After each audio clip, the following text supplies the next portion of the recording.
রংপুর এখানে তো লেখা ছিল 1200 টাকা চাইছি, আমি নিতে চাইছি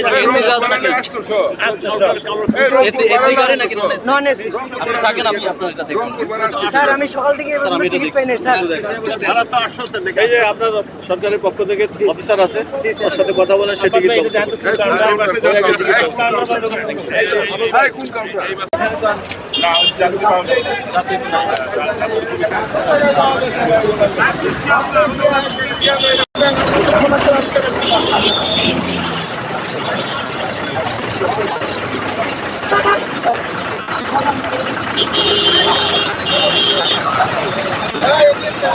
প্রতি বছর ঈদ যাত্রায় ঘরমুখী মানুষের অনেক সমস্যা হয়, বিশেষ করে সড়কে ঘন্টার পর ঘন্টা বসে থাকতে হয়।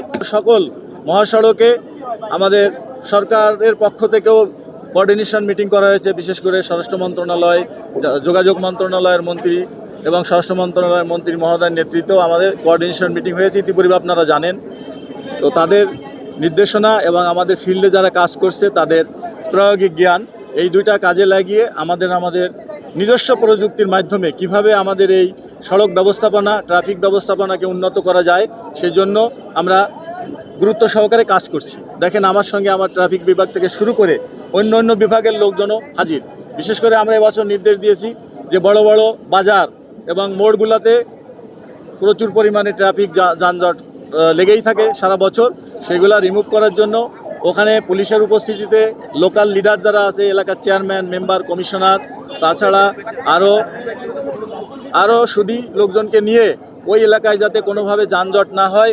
এবং আমাদের এখানে উপস্থিত আছে আমাদের সড়ক পরিবহন মালিক সমিতির নেতৃবৃন্দ, তাদেরকেও রিকোয়েস্ট করেছি যে আমাদের এই যারা গাড়ির সাথে রিলেটেড ড্রাইভার, হেল্পার, ওনারা অল্প শিক্ষিত, অর্ধশিক্ষিত লোকজনই বেশি এই পেশায় জড়িত।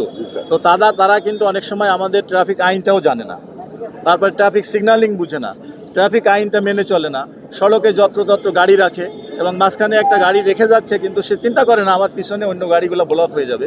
এই জন্য একটু কমন সেন্সটা যদি তারা অ্যাপ্লাই করে তাহলে এটা থেকে আমরা মুক্তি পেতে পারি।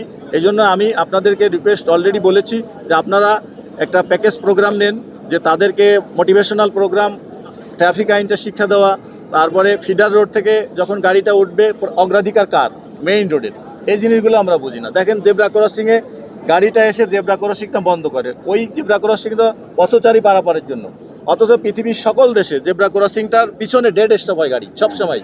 এটা আমরা কেউই মানি না। এখনই দেখেন, আমরা এই সড়কটা ক্লিন করতে আসছি, কিন্তু আমাদের সাংবাদিক ভাইদের গাড়ি, পুলিশের গাড়ি, তারাও কিন্তু জায়গার অভাবে তো গাড়িটা এক লাইনে, সিঙ্গেল লাইনে না রেখে রাস্তা অর্ধেক বন্ধ করে ফেলছে। এই জিনিসগুলো আমাদেরকে সচেতন হতে হবে। এটা যদি আমরা বিবেক থেকে নিজের বিবেক অ্যাপ্লাই না করি তাহলে কিন্তু হবে না। শুধু ট্রাফিক নয়, এই ঈদ যাত্রা সুষ্ঠু সুন্দর করার জন্য সকল ইউনিটের অফিসাররা এবং ফোর্স এখানে ডিপ্লয় থাকবে, সারা বাংলাদেশ সব জায়গাতে। আমি যোগদানের পরের দিনই বলেছি, ঢাকা শহরের ভিতরে দূরপাল্লার কোনো গাড়ি কাউন্টার থাকা যাবে না। এখানে কিন্তু এই জিনিসগুলো রিমুভ করার জন্য আমাদের সকলের প্রচেষ্টা দরকার। না, আইজিপি একা আমি লিডিং নিতে পারি, কিন্তু আপনাদের সকলের সিটি কর্পোরেশন আছে, আপনার বাসের মালিকরা আছে, কাউন্টাররা যারা অনেকে আছে, তার নিজের এলাকার প্রভাব খাটিয়ে, হ্যাঁ আমার বাড়িতে আমি কাউন্টার বানাবো, কি করবেন আপনি? এই জিনিস সবাই আইনের আওতায় আসবে, আইনের মাধ্যমে এগুলো আমরা আস্তে আস্তে একটা সিস্টেমে নিয়ে আসবো। দেখেন, আপনি যেটা বললেন, এই ঢাকা শহরের সব যাত্রী যদি গাবতলী থেকে যাওয়া শুরু করতো তাহলে তো এখানেও আপনি ঢুকতে পারতেন না, আমি আসতে পারতাম না। তাহলে এটা যে কনসেন্ট আপনি এটা করে ডিসেন্ট্রালাইজ করে দিতে হবে, একমুখী, মানে এক সেন্ট্রালাইজ হলে ওখানে কিন্তু প্রবলেমটা বেশি হয়, আপনি ম্যানেজমেন্ট করতে পারতেন না এখানে। আমি এই মাত্র এখানে একটা কাউন্টারে গেলাম, তো বললো টিকিট কত ভাই, সরকারিভাবে লেখা 680, উনি 80 টাকা কমে 600 টাকা দিয়ে টিকিটটা নিলেন। যাত্রী নিজেই বললো যে আমি স্যাটিসফাইড স্যার।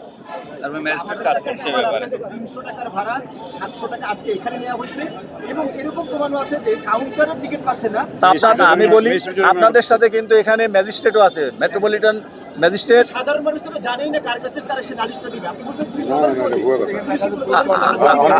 আমি এটাই তো আমাদের প্রবলেম, আইন না জানাও কিন্তু একটা অপরাধ। এটা কি জানেন আপনারা? জানানোর দায়িত্ব আপনার নিজে জানবেন, আপনি আইন পড়বেন, প্রচলিত দেশের আইন জানা, এজ এ নাগরিক হিসাবে এটা তো আপনার citizen right, first and foremost duty, আপনাকে আইন জানতে হবে। আপনি জানেন না বলে আয়সা বলবেন যে আমি এটা জানতাম না, এটা তো কোনো অজুহাত মানা হবে না। কিন্তু আমি বলেছি একটা প্যাকেজ প্রোগ্রাম, যে সাংবাদিক, পুলিশ, আমাদের সকলে যারা জড়িত আছে সবারই কিন্তু এই বিষয়গুলো টুকিটাকি জানা দরকার। আর সবাই যে সব বিষয়ে এক্সপার্ট হবে তাও কিন্তু নয়। আমাদেরকে দৈনন্দিন জীবন, আমার জীবন ধারণ করার জন্য, দেশে বসবাস করার জন্য প্রচলিত আইন জানা, এটাও আমাদের কিন্তু আমাদের অধিকার এবং সিটিজেন রাইটস, দায়িত্ব, এগুলো আপনাকে জানতে হবে।